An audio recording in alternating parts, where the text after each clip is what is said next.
What's going on, everybody? Welcome into Jacked Ramsays. Danny Meringue, Brandon Sprague. Like, rate, review, subscribe. You know what to do, how to do it, but still keep us going. This is the first quasi pregame show. We were going to do a preseason kind of wrap again one more time, but no, we did not. Mostly because I'm fighting through more knee stuff, and I didn't want to do another show. Well, I don't know about you, but I think what we've learned collectively, not a lot of eyeballs on the preseason.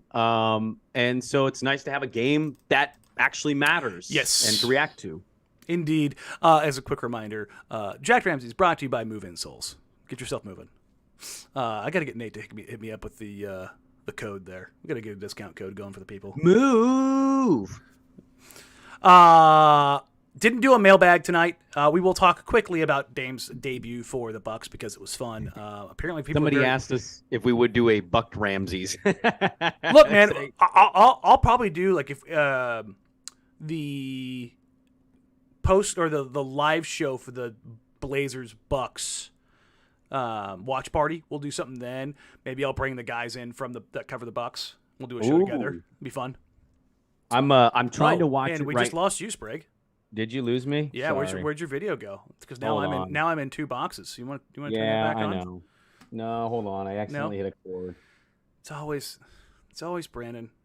My goodness, everybody's like, "Hey, it's a late stream. It's time for Brandon to go to bed." Yeah, no, this is his idea. He had other stuff going on tonight. So. Well, I wanted to do it earlier, but there he is. Yeah, there we go. I had cross country. I got parents in town, and then I had choir concert, and it's just like, bam, bam, bam, bam, bam, bam. It's my only availability. You're gonna get wild, outlandish Sprague. So speaking of wild and outlandish, I think I made a major mistake and grabbed a bottle of tequila, not the bottle of rum for this drink. Oh wow, that was a lot stronger than I thought it was gonna be. that tequila's strong. I'm not a big drinker. That was 7-Up. It is. Well, it's I'm trashing it up. I did a Starry with a little bit of rum, and it's not rum. It's tequila. Is Starry Sierra Mist?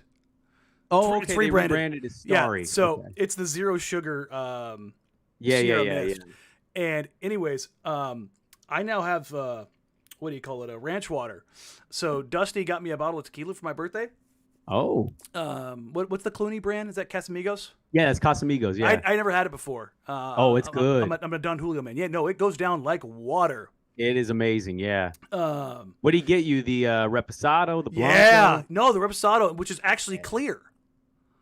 That threw me for a loop. I was like, for the Casamigos? Yeah, and I was like, the Blanco, and it's like, no, it's a Reposado, and I was like, interesting.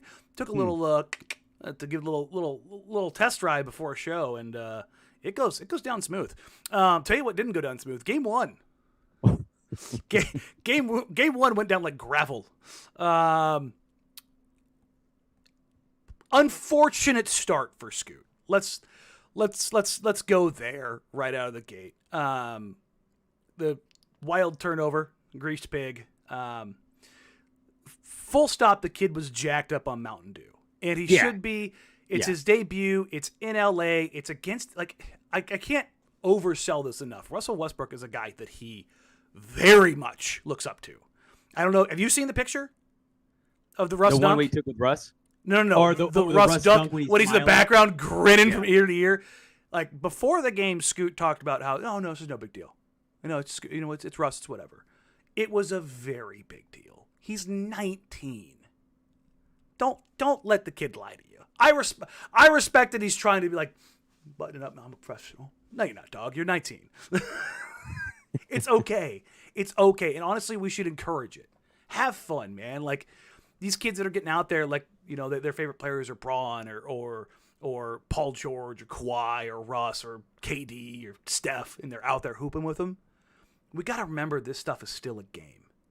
Braun was playing in the league before Scoot was born. Yeah. Yeah, he's 19. Braun's in his 21st season? Yeah. That's okay. Nobody should be like, oh, I don't like that. No, like it. Have fun with it. Yeah. Because those guys are going to be out of the league here soon, and then you're going to be like, man, I remember when those guys were playing. Anyways, Scoot gets his welcome to the NBA moment with the early turnover. He gets his welcome to the NBA moment getting blocked by Kawhi Leonard. He gets his welcome to the NBA moment getting gobbled up by Zubac at the rim. He gets his welcome to the NBA moment throwing a bounce pass to Robert Covington. I don't think the first half could have gone worse for Scoot. And you know what? It does not matter. It doesn't. Now, it matters if he's like that on game 25.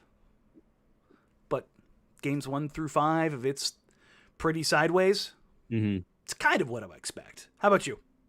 Yeah, I mean, I think my takeaway was pretty similar to yours. Like, I know I was kind of joking with you a little bit on Twitter before the game, but I really did mean it I didn't place an expectation. I didn't say, like, let's see 12-6 tonight. I didn't know what to expect, Danny. I mean, as you mentioned, he's 19 years old. The G League thing was okay for him. It worked. It got him to this point. But, like, he also didn't play all that well last year. I don't know how many people watched or saw the numbers after the Victor game. So I really wasn't shocked that he struggled. And oh, by the way, like, he was caught smiling as Russell Westbrook's dunking. Like, sometimes you make mistakes, and what do? Like, not everybody reacts pissed off. They have like man, like, you kind of laugh it off or just kind of smile like, what am I doing, right? And like in that moment, he's caught with Russ dunking. Tom Haberstroh did it perfectly, man. He went and looked into the archives of this, and guys like Kyrie, guys like LaMelo, you go and you look at their first game. What was it? It was largely like 0 for 5, 1 for 7, 2 points, 0. LaMelo had 0 points his very first game. I think he also came off the bench, if I remember right. That's probably correct, which is something we can get to tonight. But, overall, I just he's not even in my top 3 things that like really stuck out in a good or bad way. Yeah. Like, I was happy to see him out there, but again, with 0 expectation, I mean, it wasn't exactly a dominating game. I can tell you that much. No, we'll talk about that too. On Scoot, there's so little you can take from that game because he was so bad. And I don't mean that to dump on the kid. He was just, there was like nothing I can be like, well, if I look and see this, like anything and everything productive essentially he did came in garbage time, which again is an indicator of where he's at. It's not he's broken or he's a bust. That's just where he's at. 9 of his 11 points came against the 9th through 14th players on the roster. That's fine. That's a step above G League. Remember when Shaedon went out there and it was like, oh no, he doesn't know what he's doing. Like, yeah, that's what 19-year-olds look like, guys. Also, Shaedon's job was stand in corner and shoot for the first 12 games of the season. Scoots has run the offense. Okay? Those are 2 very different things. Now, let's see how he looks when he doesn't have Kawhi and PG in the lanes and Robert Covington helping. I'm very interested to see how things look. Is Orlando going to be a team like the Clippers where Ty Lue is very much into adjustments and very much into targeting guys, even in the regular season? Is Jamal Mosley going to be like, okay, guys, see Scoot Henderson, number 3 overall pick, do not cover him. Put 2 feet in the paint and then watch what happens, because that's what the Clippers did. They gave Westbrook gave the Westbrook treatment. Yep. And Scoot's going to see that for the next month, 60 days, bare minimum. Like, absolute bare minimum. They are going to pretend like he's not on the floor when he has the ball at the 3-point line. They're going to go, good luck. I did the catch and shoot looks that he took. He took 3 catch and shoot threes. I thought all 3 of them were going in when he let them go. I thought they were good shots, good looks. Everything was there, just he didn't make them. Yeah, so that part of his game, like if you're like looking for like a string to pull, cool. He also had a couple different looks that kickouts for threes that didn't get knocked down. One to Jeremy and I think one to Tease. I'm trying to remember right from writing last night. But other than that, everything you saw there was, really raw. Now, let's see how he does at home. Let's see if the home crowd gives him a little bit of juice or send him a little sideways. But I think he said all the right things, and I think Chauncey was pretty... It's been interesting. In the lead-up to the season, Chauncey's been kind of more packaged, more refined in the press conferences, very much holding stuff back. Post-game last night, did you hear his comments? I only read a few comments. Okay. I didn't hear him. He was much more blunt and open. Like, yeah, he looked like he was 19 tonight, and we're gonna see more of that. Like he was year one. Yeah, he was very, very, very open about where things stand. Mm-hmm. That's which is fine. So I'm kind of glad that it went that bad because the baseline is so low now. The improvement looks like, oh yeah, no, he's making like if he comes out and has like 10-4 in a first half against Orlando, people are going to lose their minds because of how sideways this looks. See, it was just Kawhi and PG against everybody else. He's good, and it's going to be this. Yeah. For the first probably like 20 games, it's like, it's just chill. Well, you and I have texted on the side about this, like off and on, about how people are watching the season. What is something that they're placing a value on or expectation? Like, I'm looking at the box score and I'm remembering every moment that I had watching him. And for me, it's entirely possible he has worse games than that this year. It's entirely possible. It's possible. I would say unlikely. That was really I could bad. see. No, I'm just saying. Like I could see a random game in January, and he's 0 for 6 from 3, and he's 4 for 15 from the field, and he's got 4 turns. Like it's really possible. But that's part of the journey. I mean, that's part of the learning experience that we have talked about on the side. And so, like, if he has 10-4, I think people will go crazy. But I don't think people should be concerned either. Like, if you're concerned after the first game of a 19-year-old's career, I'm not really sure you're cut out to be a basketball fan. It can be a very long process for some of these guys. Not everybody comes in and does the LeBron 20 points in the first game thing on national television. No. So, and oh, by the way, Wemby finished with the exact same stat line as Tim Duncan in his first game. So, like, some of these guys, they've got the juice. They've got the hype. Yeah. They're not going to do it every time in the first game. It does help that they went against the Clippers and you're playing these defensive juggernauts. But also, like, I think this is going to be the process for him. He's going to be up. He's going to be down a little bit. He's going to get himself back up. And that's kind of the journey for him, is how tough the mentals are during the season to get through the lulls so he can get to the highs. Yeah, I think so.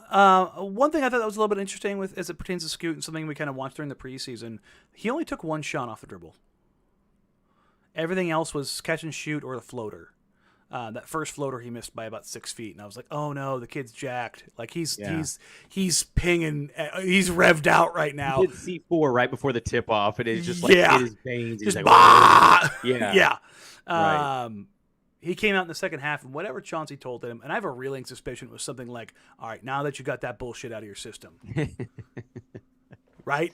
Because he came out in the second, play basketball. He came out in the second half, even though he didn't do like anything really in the third quarter. He did knock down his first shot, the same floater that he had earlier, much more under control. It's like, there it is. Just things where it's the pump of it all had worn off. Yeah. And then you see, obviously, in the fourth quarter when the competition goes down 2 notches, because they were playing the deep bench, the 9 through 14 guys, he looked better. And like, that's what you want to see. Competition ratchets down a little bit. He rises up to meet that. Like, it's just going to, it's Sisyphus, man. He's just pushing that boulder up the hill, and it's going to keep falling back down on him for 3 years. Right. He's not going to get up that hill for quite some time. He might have a game this season where he goes absolutely bonkers, but it's not going to be the norm. I pulled a stat last night. I'm trying to remember off the top of my head. It was 16 or 17 players, rookies, that scored 20 or more times. Okay. Mm-hmm.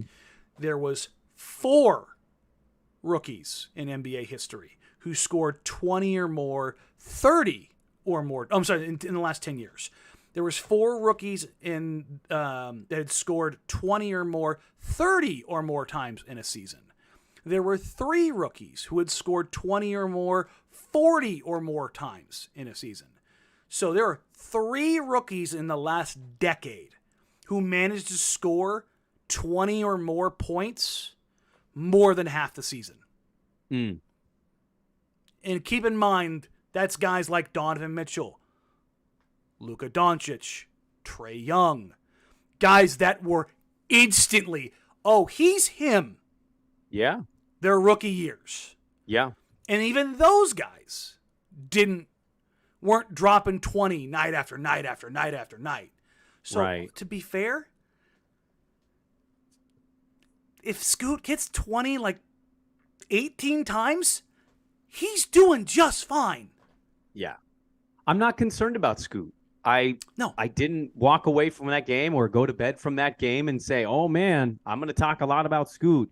There were other players and just kind of general reaction to the team stuff. Scoot stuff, I mean, I think that's an impressive stat that you're pointing out, and I think it shows how truly difficult the league is for most of these guys when they get into it, no matter what their levels of talent is coming in, the hype, the no hype, whatever.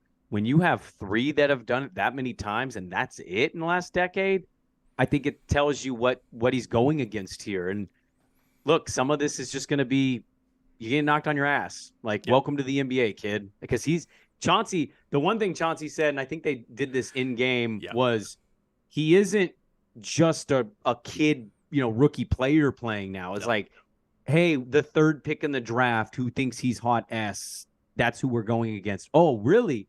Let me teach the rook a lesson. Like, get that a lot. His name's getting up on the scouting report. Yeah. But like, hey, humble his ass. Right. Ant shoots really well. Don't let him do this or drive this way or go this way. Yeah. Scoot, humble his ass. That's all it says. That's all it says in the scouting report. Like, it's just like, because that's the league, man. Like, you're coming to take somebody's job. And so everyone's going to look at you like, oh, fresh meat. All right, that's enough on Scoot. We'll talk about more obviously after game 2.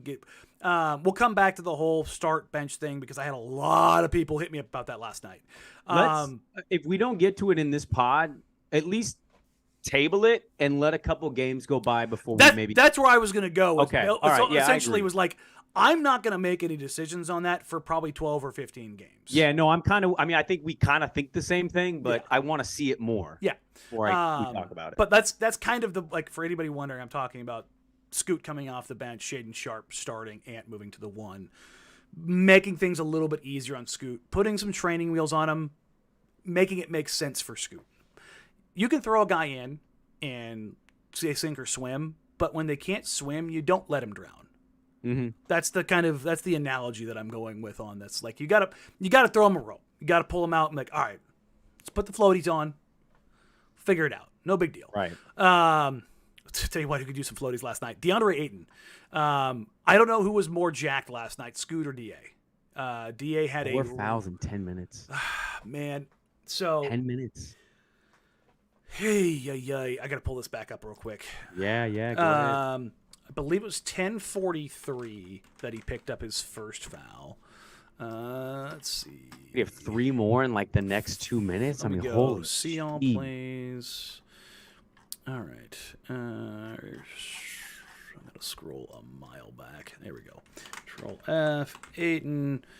Oh, boom. All right. So gets a rebound, wins the tip, gets a foul. 10:26, not 10:23.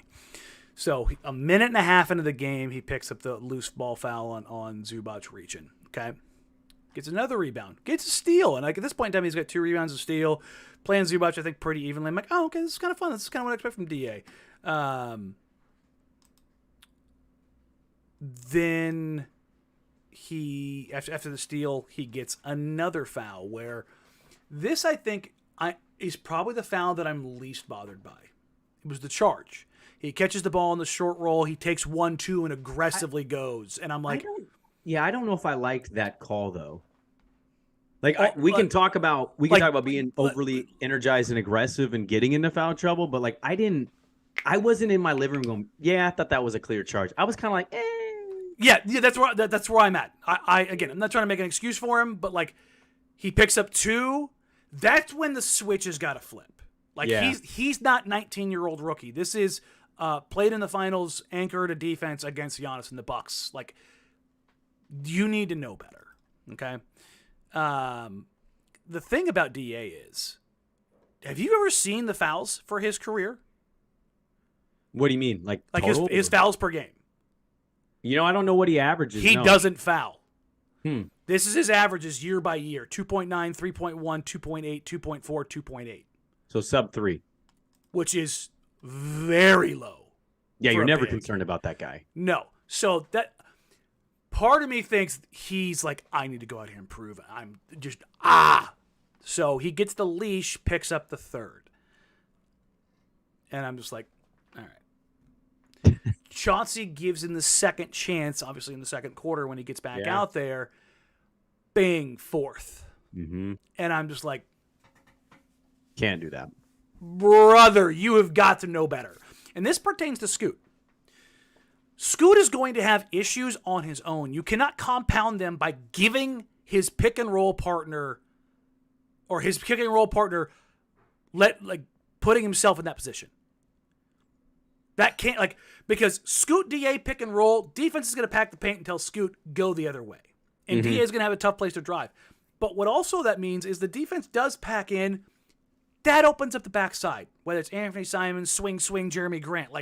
Your shooting is on the other side of the floor. If DA's not out there, look, I love Time Lord, but he's role lob man. Lobert Williams, if you will. Okay? Great about that last night. Shout out Ant for the lob.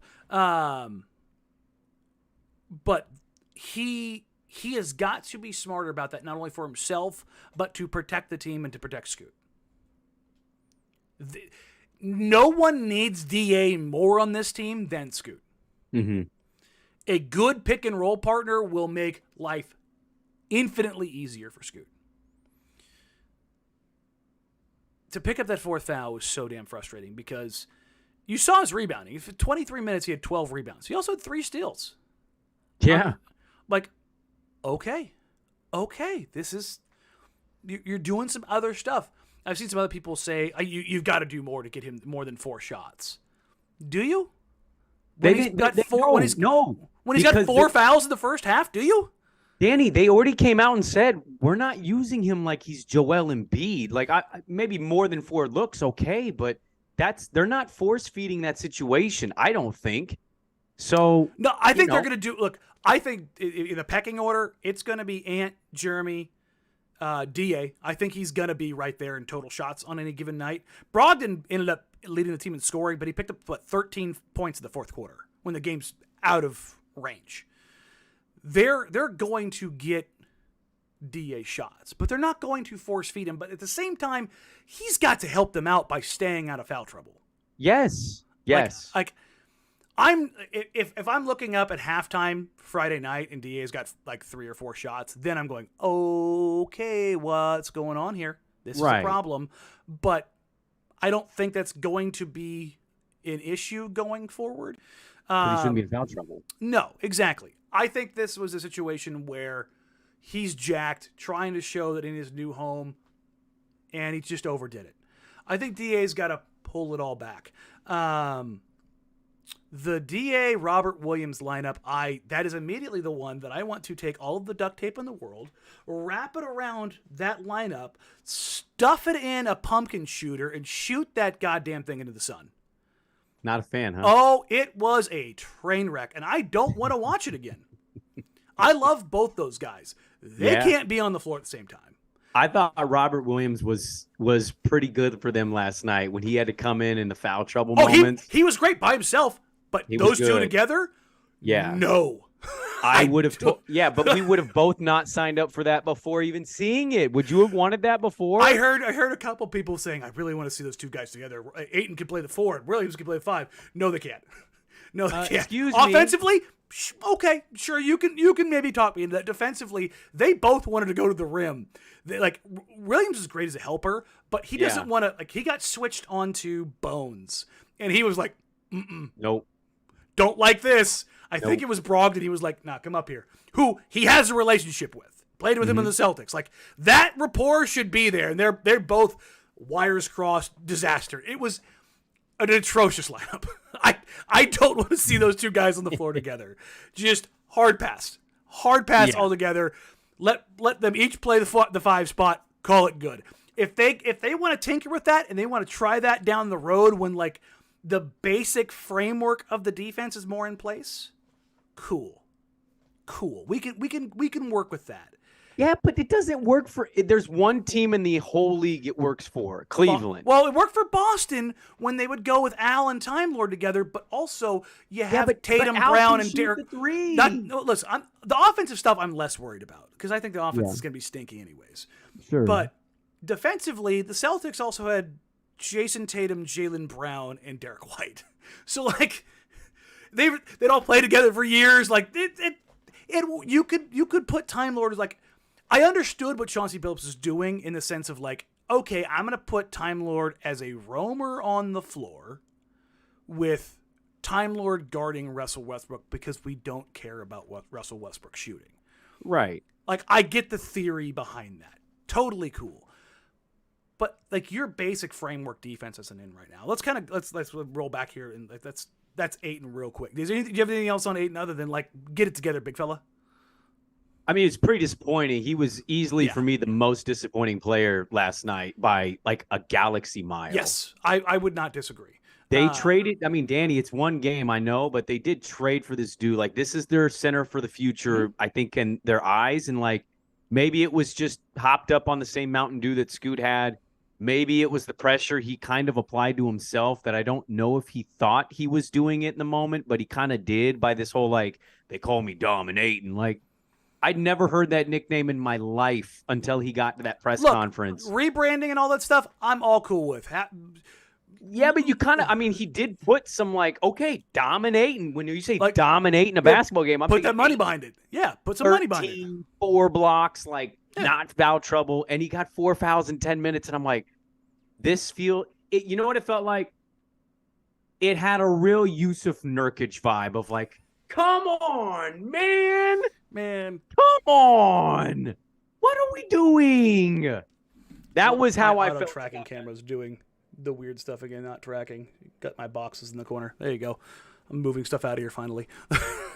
But yeah, no, it was my eyes. I got a little bit of a stink eye for it.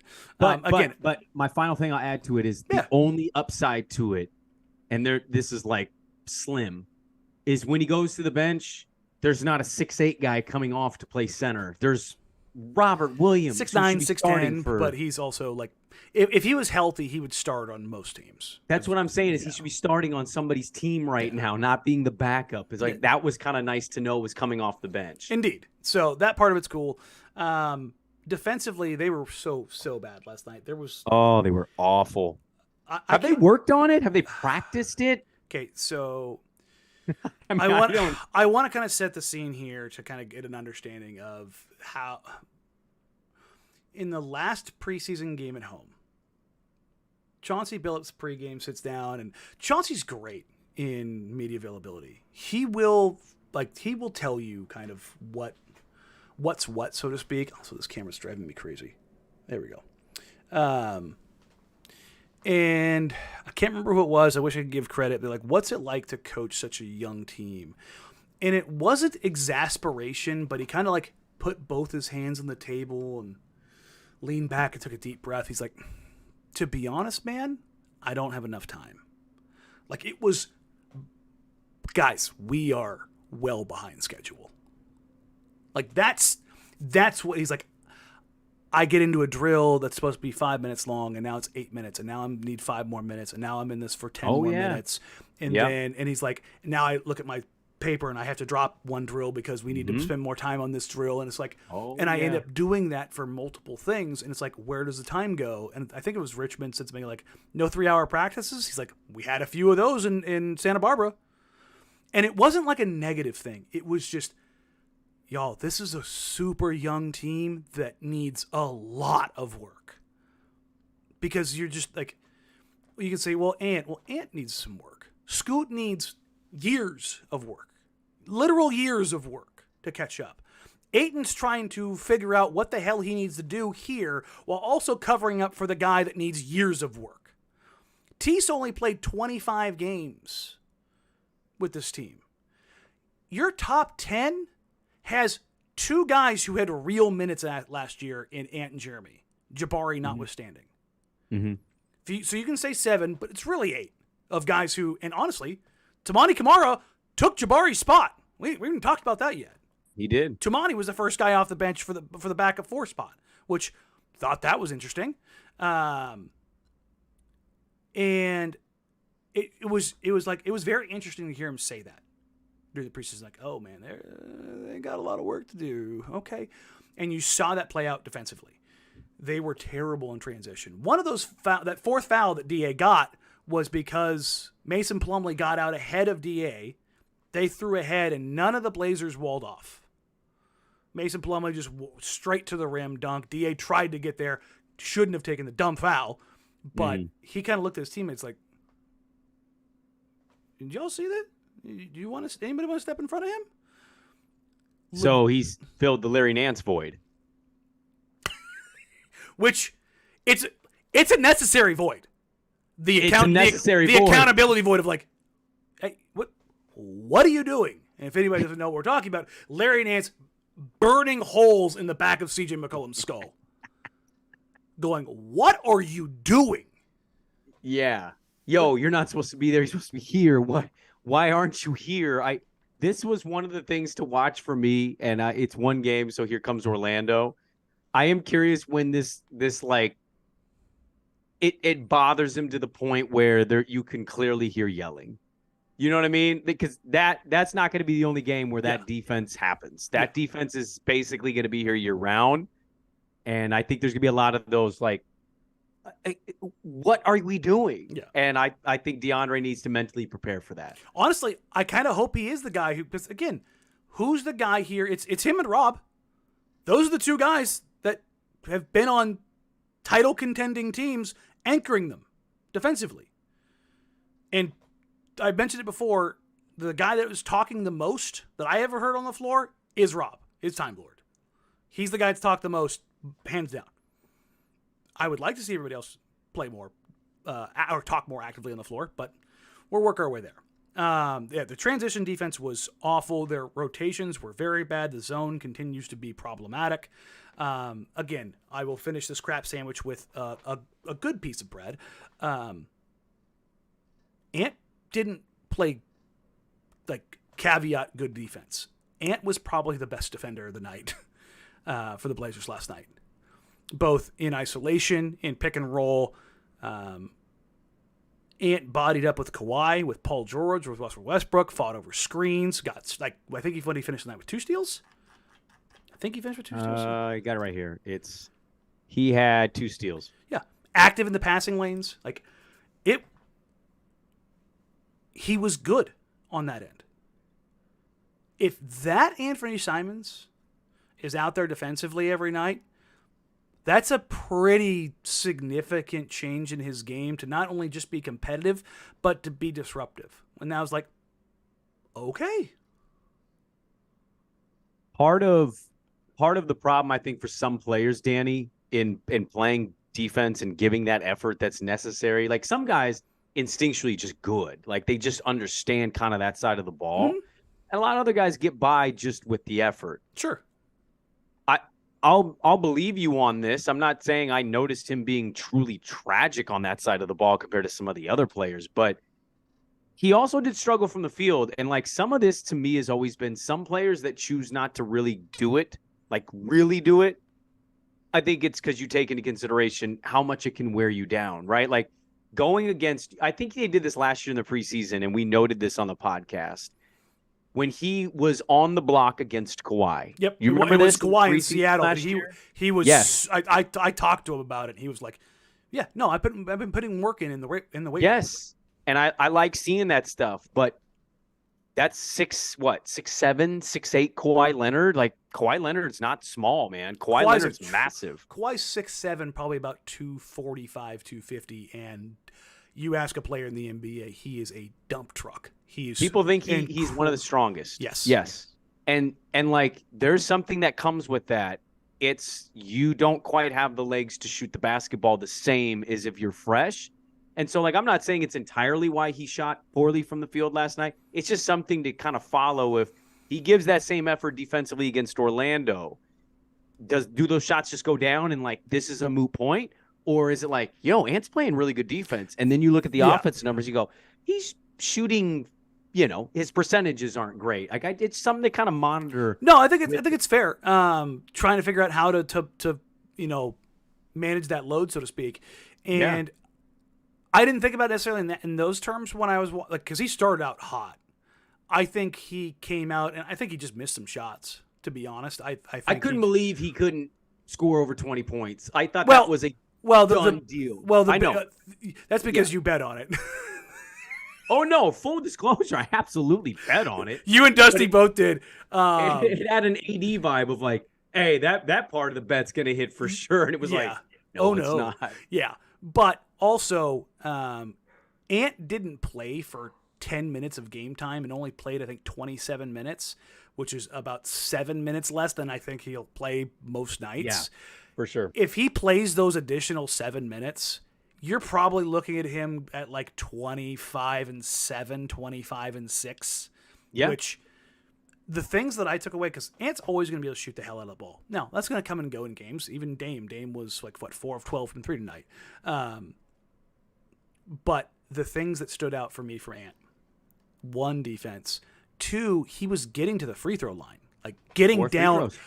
4 isn't this big number, but if he's averaging 4.5, 5, that's a major uptick. Okay.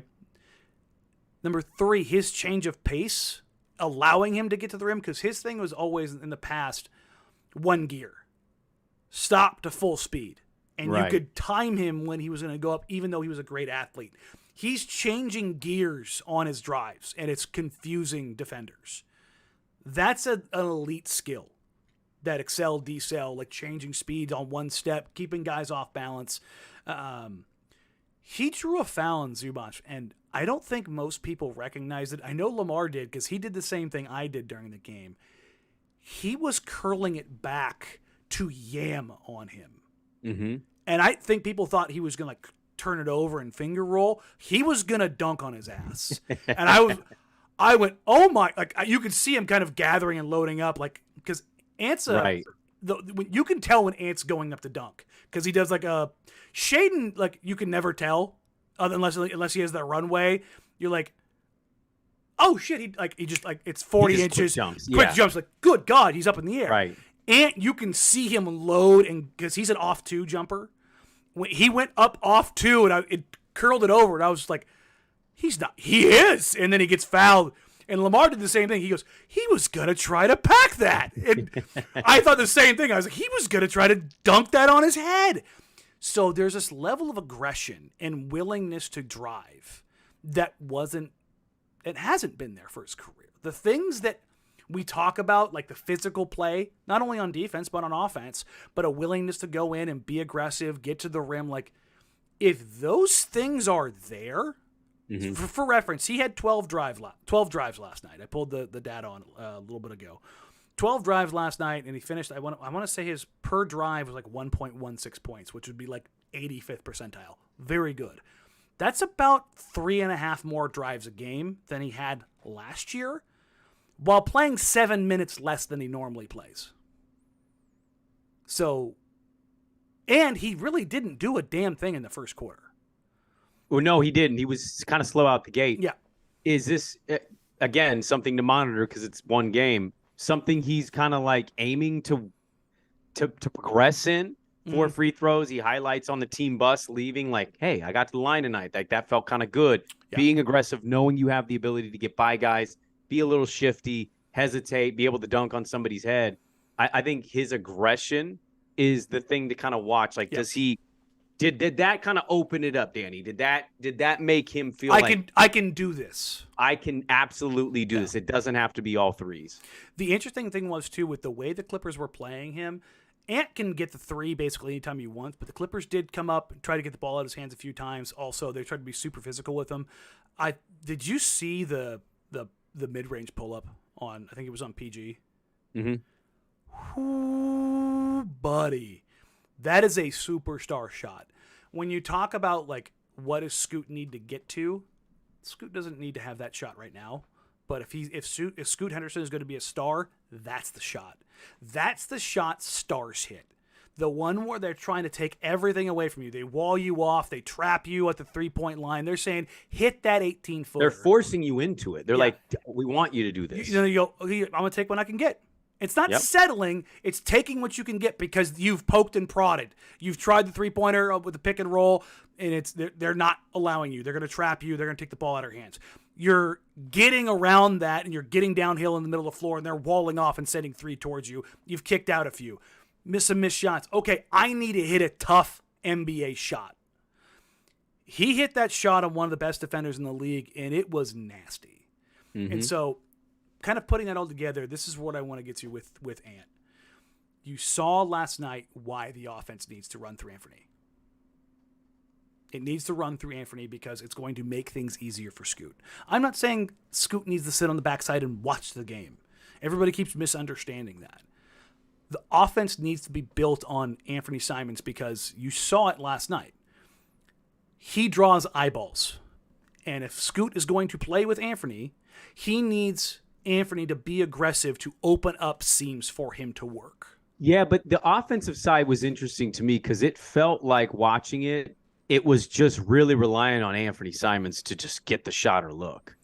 Well, yeah, I mean, I didn't feel like you're not wrong, and I don't want this to sound like I think Scoot's like terrible. The Clippers were playing 5-on-4. You don't have to preface it. It's okay. We understand that Scoot's going to have bad nights. But I mean, like people take the stuff the wrong way, man. Because it's like I think Scoot's going to be a very good player. But I just think it's going to be. Yeah, I think it's going to be a very long time. Okay. Yes. With that, the Clippers were playing 5-on-4. It is incumbent upon Anfernee to break defenses down because if he doesn't do it, Scoot can't yet. That's the problem. And so Anfernee does have a burden on his shoulders. He has to be the key every single night because he is the literal only player on this roster not named Malcolm Brogdon who can dribble, pass, and shoot. Yeah. That's it. Shaden is not breaking a defense open.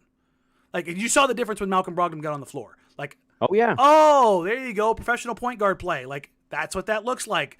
Yep. Getting the ball, moving it around, getting into spots, moving the defense side to side. Scoot's still kind of like point A to point B. He's not, it's how do I get here? Not what's the process to get here. He's still working on where to get there and how to get there, not the why. And that's the thing that's the development part. Ant being aggressive and drawing too allows Scoot to attack a defense that's worried. If they can get all 5 defenders underneath the 3-point line and pack back for Scoot, he doesn't have a chance. Yeah. And now I thought, again, those catch and shoot threes that he had last night, he knocks a few of those down. Maybe he even hits 1 or 2. Maybe the second unit gives him a little bit of a different treatment. Probably not, but maybe you're like, oh, he already hit 1. It's just in your head. So that's the kind of thing that's what I'm watching for is like, how do the Blazers utilize Scoot early in games, either in transition or against a team that maybe isn't being smart about it and is playing like up to the level. And that's what's going to be interesting. Does Orlando like come up and be aggressive with Scoot? If they come up and he's allowed to get around him and put pressure on him, all bets are off. He's going to look good. But in the meantime, it's a massive game. It's a massive game for Orlando, though, because Orlando circles teams like Portland and says, "Are we taking that step? Because if we are, we're handling our business tonight." And they beat the brakes, man, off the Rockets. That's the game. Like I was flipping through League Pass over and over and over, just like overdosing. Yeah, what on games were you watching? What were the games? I watched Detroit, Miami. I wanted to see how Cade looked. Detroit, Miami was good when they made that comeback. Yep. Well, Cade was frying God, he Miami, was awesome. 30-9, and didn't take a 3 or didn't hit a 3 and didn't take a free throw. 30 on no free throws and not hitting threes is like, okay, Andre Miller, chill. Dude, Asor had 5 blocks. His offense is rough, but he had 5 blocks, 7 rebounds, I think 2 steals. Like, he was doing stuff. Also, Monty was like an affront to God with the lineups he was putting out there. Just no shooting, all vibes. Wait, what? Monty Williams struggling with lineups? You don't say. Yeah, it was Joey says league pass needs a red Ivy. zone. Oh, God. He fried, but then he got sat back down. Joey says league pass needs a red zone. And yes, I was like, I tweeted this out last night. The NBA needs a alert me when like X lineup is available, like on the floor, because what ended up happening is I hopped around and I landed on Orlando early in the game and Jonathan Isaac checked in. I was like, my adult son, he's healthy. And he got out there and he put Fred VanVleet in a straitjacket. And I'm like, oh, that's right. You're a defensive player of the year, capable defender. You're when he's healthy, so he's defensive good. player of the year type. You're so good on that side of the floor. Jalen Green to end the quarter, I think, rolls back. And you know Jalen Green's got bounce. He tried to end Jonathan Isaac. Isaac goes up and goes, nope. Sends his dunk out and then stands over him and flexes. Yeah. And I was like, oh, you're a bad dude. And I like from that point on, I'm like, all right, I'm tuned into Orlando. Franz was cooking. Paolo hits this nasty, hezzy tween mid-range 15-footer. I'm like, this team is nasty fun. Like they're gonna cause some problems in the East. Yeah. Houston. They're gonna play spoiler for sure. Houston, I don't know what they are, man. It's a terribly built team. What are we doing? Let's give Dylan Brooks $80 million. What are you doing? Nobody in the league wanted to give that guy $80 million. What are you doing? I guess I had to spend it somewhere. I mean, on him of all the players. Like I don't make the rules, dude. Were you bouncing around between any games? Yeah, I was kind of watching a little bit of all of them, and then I landed a lot on the New Orleans-Memphis game because I love Zion playing basketball and not being caught up in porn star stories. So it was an ugly game. It was an ugly game, man. Memphis is going to get desperate. Memphis is going to be calling some teams and asking for some help. They already are. Yeah. You're probably right on that, and they should. Like, they should be very concerned right now because that did not look right at all for them. So, the Memphis New Orleans game, obviously. Hold on, give me a second. I want to make sure I go through them all. I had the box score from that one. I did a little bit of the Cavs Nets. I watched the second half of that. I watched Mitchell hit his go-ahead game-winning three. The Pistons Heat we talked about. I didn't watch any T-Wolves Raptors. I got to be honest with you. I'm a huge – and I watched a little Thunder Bulls. I'm a that's the one I watch. Massive Anthony Edwards fan. Which is hilarious because I'm on the other side of that. Right. I like totally fun, everything. Everybody crowning that guy. I could not be more out on him as number one. I have no interest in, as much as I like him, I have a hard time wanting to watch his team play because I hate how they look together. Oh, yeah, it doesn't make any sense. I think their coach is going to be the first to get fired. And Finch is a good coach. Edwards had their first 10 points for the T-Wolves, and then he finished, I want to say, 8 of 27 on the night. So he basically went like 2 for 25 for the rest of the game. He had a bit of a struggle bus, no doubt. Yeah. And the Raptors winning that game, like him and Tyler Herro. Bad, but for anybody who missed it, Tyler Herro went 7 of 24, and Nikola Jovic didn't play. Did not play. He got a DNP. Although my guy Jaime. Yeah, 3 for 3. There you go. Hawkes Hive, man. Yeah, if you put Hawkes, Duncan Robinson, Kyle Lowry, Jovic, and Herro all together, they still didn't equal as many points as Dame scored tonight. Well, very few players are going to be able to match that. Oh, and Caleb Martin. I think he had 2. Remember, yeah. Incredible player that you can't put in the deal. I'm going to let that go eventually, how stupid that whole situation was. But watching Miami fans relive it as Dame dropped 39 tonight was mwah! Danny, it's been a rough night for Miami fan. They're in shambles right now. It's great stuff. Great theater. Highly appreciate it. Anything else from opening night that really stood out to you? No, I want to see game 2. What's it look like? How they respond, home game. And then, we don't need to dive much into it. I think it's kind of like a wait and see. But does Tamani come off the bench again as the first 4? Because that caught my eye too. And I'm like, okay, like we were picking up what he was putting down in the preseason. We talked about it. Fans are excited, right? He leaned into the Scottie Pippen thing. Obviously, Chauncey and that coaching staff also felt that way to give him that nod. He's doing stuff behind the scenes. I believe it, and I want to see what happens tomorrow because I'd love to see DeAndre have a rebound game. I want to see what a rotation looks like when their starting 5 isn't have 4 fouls in 10 minutes of action. That'd I also like super cool. I think the vets, like, this season's not going to be great from a win perspective, in my opinion. But, like, there are nights where the vets are going to kind of need to carry the kids. And so Brogdon had a good game, but, like, Ant can shoot more efficiently than he did. DeAndre can stay out of foul trouble.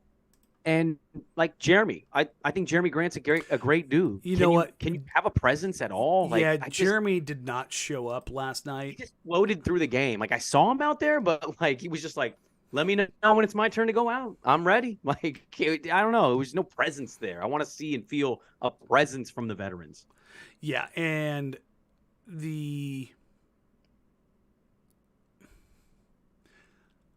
Jeremy's vibes are great, but this is kind of why I think Brogdon and Time Lord are around. I keep seeing people say, oh, they're going to get rid of Brogdon. They're going to get rid of Time Lord. I don't know. You can't.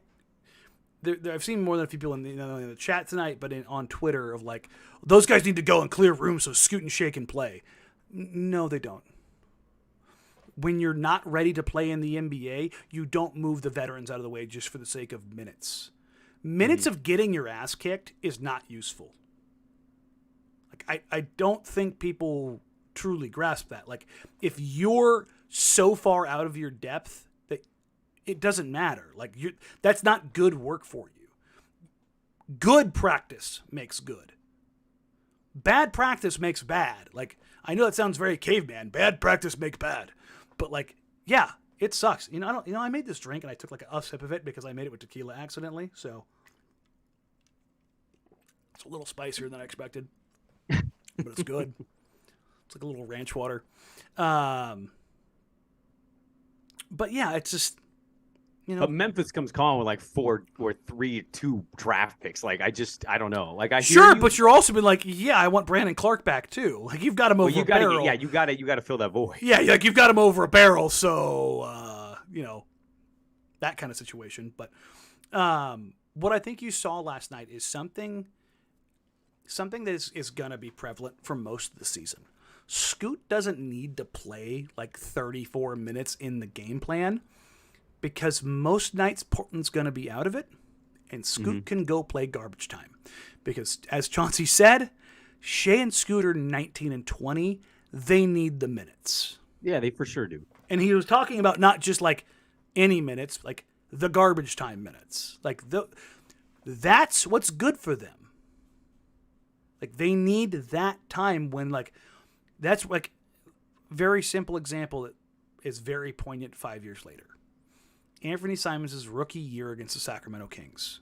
Last game of the year, baby. Talked about it many times. The confidence he gained from that night of absolutely frying their asses carried on. Now, he had setbacks. Quick did an article about him that was really good, where Ant talked about a night where he felt like, and he lost his kind of role in the rotation after a bad couple of nights to Gary Trent Jr., and he just cried the entire way home. I thought his career was over. Yeah, because this is their livelihoods. Yeah. So, but those confidence points, they don't typically come, especially the first 10, they don't come against the starters. Unless you're true, like Wemby going for 9 points against the Mavericks and bringing the Spurs back in his first game. Like, those confidence points don't really show. Like, that's not how that goes. And somebody says, but Sharp started taking off last year when he was starting and playing other teams' best players. In late March, when teams were not playing their best players and teams are tuned out, there's a lot of data on the private side that shows the level of competition and the non-correlation points from how good you are at the end of the year to carrying forward in your career. Because you are typically playing against teams that are resting guys, that are not worried about games. It's kind of that situation. So I want to note before we sign off here, because my God, I can't believe you have me on this podcast at 9:37 p.m. I'm usually in mid-dream now. Yes. I did love, we'll get to the shade and start no start thing at some point in a conversation. Shea was good last night. Shea was good. I liked that he says, I can jump higher than everybody. I'm going to attack the rim. That makes me feel good to see that. he was engaged. Yes. Like that part of it was like, there it is. Okay. And the first 2-3 months of the season last year, he was getting minutes that he probably didn't deserve. And I think there you saw some guys at the back end of the roster were like, I've got to work for it. Why is he not working for it? And I think they kind of reeled his minutes in, and then he didn't play for a couple of games. Yeah. And it was like, no, you got to earn this. Yeah. He earned it. And that there wasn't a point on the floor where I was like, he doesn't look like he belongs. Like there was like the wheels were always turning.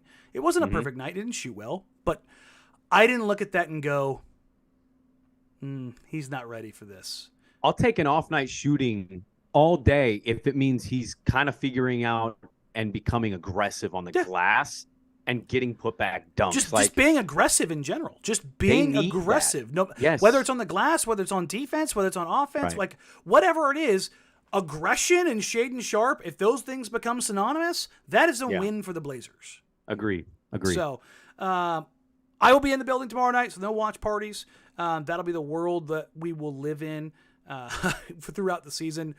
Unfortunately, as we found out last night, the watch parties are only being used for League Pass right now. So what I will do is I will open up to everybody, and if you were outside the region, you will be able to watch. Otherwise, it will just be the chat. Watch Playback is currently trying to get the RSN deals done as quickly as possible. I've been in talks with their lead folks there. They are trying to do it quickly. It has to do with TV stuff in the NBA.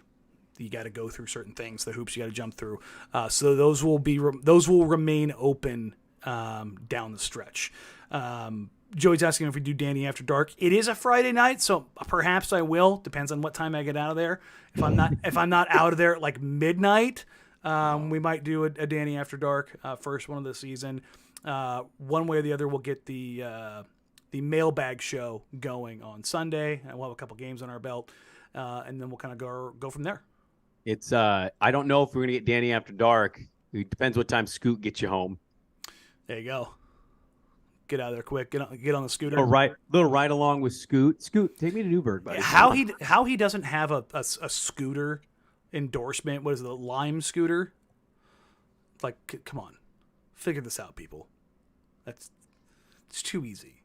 It's like the Bosnian Beast and his coffee blend, where he's rolling around that Volkswagen bus that's completely smoked out. That's right. How we forgot about that commercial? What a gem! All right, so that'll do it for us. You can find us. You can find Brandon every morning, 6 a.m. to 9 a.m. with his co-host Andy Dirt Johnson, 10 to the Fan. You can find me with my co-host Dusty Hera, noon to 3. Jeff Rust sitting in the two chair tomorrow on Friday. Dude, I heard. Yeah, we're getting weird tomorrow, butter. Hey, get weird. It's football Friday. There's basketball. There's big college games. Like, get weird. It's gonna be fun. Other than that, like, rate, review, subscribe, help us grow the show. You can find us on social media at Danny Brink, at Brandon Sprague, at Jacked Ramsays, jackramsays@gmail.com. I think that'll about do it for us tonight. Brandon's got to go to bed before he turns into a pumpkin, and then we'll work our way from there. Take care, everybody. Have a wonderful night. Bye.